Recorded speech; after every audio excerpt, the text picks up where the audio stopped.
Hello everyone, मैं Anand Arora, एएफजे computer classes Jaipur से। जैसे कि इससे पहले भी मैंने स्टेनो से रिलेटेड 2 वीडियो अपलोड कर दिए। उसके अंतर्गत कैंडिडेट को किन बातों का ध्यान रखना चाहिए, कैसा टॉपिक आया था, क्या नहीं आया था, वगैरह वगैरह सब। तो सबसे पहले तो मैं ये पूछना चाहूंगा कि आपके कौन से ब्लॉक में और उस ब्लॉक में कौन सा कीबोर्ड आया था। HP का कीबोर्ड आया था। CL36 ब्लॉक में मेरा नंबर आया था और डिक्टेशन काफ़ी इजी बोली गई थी। स्टार्टिंग जो डिक्टेशन की थी वो काफ़ी फास्ट थी। ट्रायल पैसेज बार बार बोला गया था। ट्रायल क्यों बोला गया, ये कारण? ट्रायल को पैसेज को बार बार बोलने का कारण ये था कि वॉइस क्लियर नहीं थी। कभी वॉइस कम आ रही थी, कभी ज़्यादा आ रही थी। कुछ वर्ड्स थे वो बार बार क्लियर नहीं हो रहे थे, इसलिए स्टूडेंट्स की डिमांड थी कि इसको थोड़ा क्लियर किया जाए, इसको ठीक किया जाए, इसलिए इसको बार बार बोला गया था। ठीक है। और आपके पास में कुछ ऐसे शब्द है, मेरे को शब्दों के बारे में जानना है, क्योंकि इससे पहले वीडियो में मैंने लगभग इंट्रो दे दिया है। मुझे आप दोनों से शब्दों के बारे में जानना है कि आप शब्दों के बारे में बताइए कि वहाँ पे कौन कौन से शब्द आए थे। शब्द उसमें अनुशासन के ऊपर आए थे, विद्यालय जीवन के ऊपर, शिक्षा से संबंधित शिक्षक गण वगैरह आए थे, उसमें बच्चों आया था। विद्यालय जीवन से संबंधित डिक्टेशन आई थी, जिसमें विद्यालय जीवन में क्या क्या हम अचीव और प्राप्त करते हैं, सफलता प्राप्त करते हैं, हम शिक्षक गणों से क्या क्या सीखते हैं, मित्रता करते हैं, और जीवन में विद्यालय जो इस शिक्षा का एक दौर है, एक जो समय है वो किस प्रकार का होता है, विद्यालय में क्या सिखाता है, तो सिखाता है ये हमें सिखाता है। इस तरह के शब्दावली आई थी उसमें। आपको क्या लगता है कि कैंडिडेट किस पॉइंट पे जाकर घबरा रहा था एग्जाम में जाकर, किस बिंदु के कारण बंदे को ध्यान रखना चाहिए कि भी इस कारण से वो ना घबराए? एक तो स्टार्टिंग में ना घबराए, क्योंकि स्टार्टिंग मुझे थोड़ी फास्ट लगी।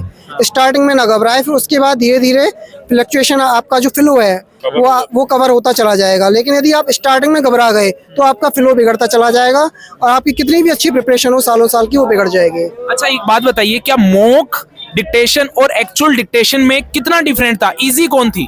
इजी, एक्चुअल डिक्टेशन इजी थी और जो ट्रायल पैसेज था वो टफ था। इसलिए ट्रायल पैसेज को लेके जो स्टूडेंट्स हैं वो घबराएं नहीं, और बिल्कुल नहीं घबराएं। और जो एक्चुअल डिक्टेशन है वो इजी आएगी, उसमें मैक्सिमम शब्द चिन्ह आएंगे। शब्द चिन्हों पर जितना अच्छा कमांड रहेगा उतना ही आपके लिए बेनिफिट है।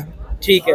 अब एक चीज और मैं कहना चाहूंगा कि क्या कीबोर्ड के बारे में कोई समस्या नहीं? कीबोर्ड के बारे में कोई न्यू कीबोर्ड है, HP के कीबोर्ड हैं, कोई प्रॉब्लम नहीं है और अच्छी स्पीड आपकी बनेगी। और कोई स्टाफ का जो मैनेजमेंट है, जो बिहेवियर है, वो काफ़ी कोऑपरेटिव है और काफ़ी अच्छा लगा यहाँ एग्जाम देके। कोई भी प्रॉब्लम मुझे हमें सबसे पहले तो जैसे मैंने इससे पिछले वीडियो में भी आलोक राज सर के लिए बहुत बहुत धन्यवाद बोला था कि सर ने इस बार बहुत अच्छा मैनेजमेंट रखा, कीबोर्ड भी बिल्कुल फ्रेश थे, और साथ ही साथ डिक्टेशन के लिए जो साउंड था वो एक बार नहीं, कम से कम 10-10 बार ट्रायल दिया गया, ताकि कैंडिडेट को एक्चुअल डिक्टेशन चालू करते समय कोई भी प्रकार की समस्या नहीं आए। तो क्या आप आने वाले कैंडिडेट्स को कोई संदेश देना चाहते हैं? और कुछ आने वाले कैंडिडेट्स को यही संदेश देना चाहते हैं कि तो घबराएं नहीं, क्योंकि अच्छे से अच्छा जो स्टूडेंट्स है यदि घबरा जाएगा इसमें, उसका यदि फ्लो टूटता है तो एग्ज़ाम ख़राब हो जाएगा। क्योंकि मैंने देखा है कि जैसे मेरी प्रिपरेशन अच्छी थी, मेरा बीच में घबरा गया था मैं, और उसको पकड़ने की कोशिश कर रहा था, कुछ शब्द मेरे छूट भी गए, और तो इसलिए घबराना बिल्कुल भी नहीं है। फ्लो के साथ चलें, रिलैक्स होकर लिखें। जितना आप रिलैक्स होकर लिखेंगे माइंड को, उतना ही आप अच्छे से पकड़ पाएंगे। अच्छा, कंफर्मेशन जो स्क्रीन आई थी वो कितने मिनट के लिए आई थी आपकी?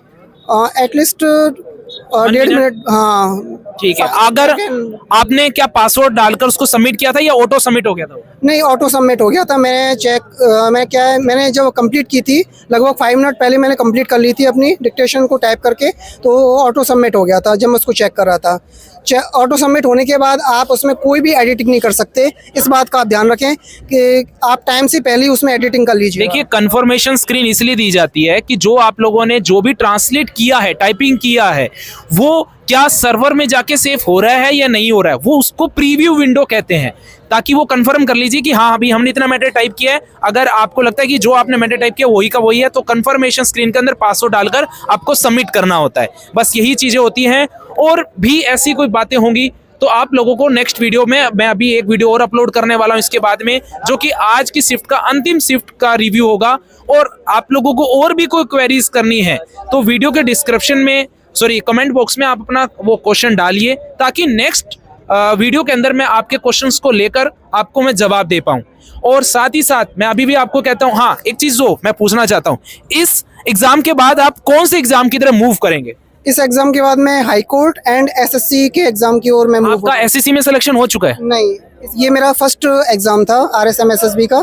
इससे पहले मैंने कोई भी स्टेनो का एग्जाम नहीं दिया, ये मेरा फर्स्ट एग्जाम था। इसके बाद मैं हाई कोर्ट और एसएससी की प्रिपरेशन करूंगा डेफिनेटली। सर मेरी ऑलरेडी जॉब है। लास्ट ईयर जो हाई कोर्ट का एग्जाम हुआ था उसमें मेरा सिलेक्शन हो गया था फाइनल।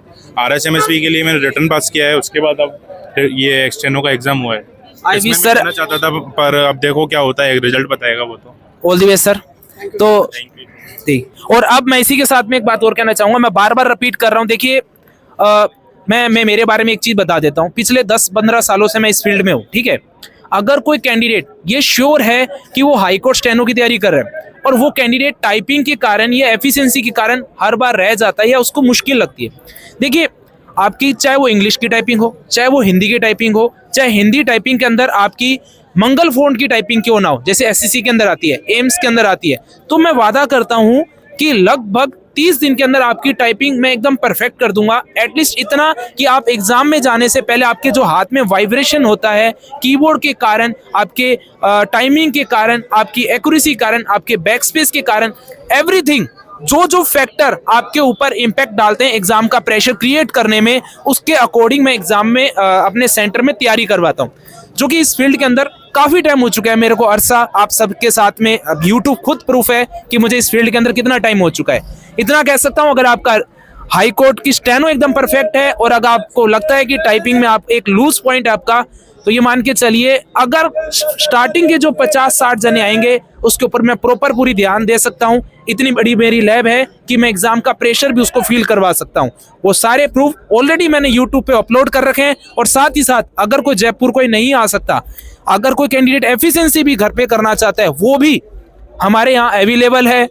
उसके पूरे के पूरे पेपर अवेलेबल है और साथ ही साथ स्टेनो के अंदर जो डिक्टेशन आई हुई है उसकी भी पीडीएफ मैंने मेरे मोबाइल ऐप में अपलोड कर रखी, जो कि फ्री ऑफ कॉस्ट है। एफिशिएंसी के पेपर है वो भी फ्री ऑफ कॉस्ट है। साथ ही साथ घर पे अगर कोई कैंडिडेट जयपुर नहीं आ सकता, फ्री ऑफ कॉस्ट टाइपिंग के सॉफ्टवेयर चाहिए तो वो भी फ्री ऑफ कॉस्ट अवेलेबल है। लेकिन एक एक्सपीरियंस के आधार पर मैं कह सकता हूं कि अगर आप कम टाइमिंग में बेटर इंप्रूवमेंट करना चाहते हैं तो एक बार आप लोग मेरे पूरे वीडियोस देखिए जो पूरे मैंने इस एग्जाम से रिलेटेड डाले हैं।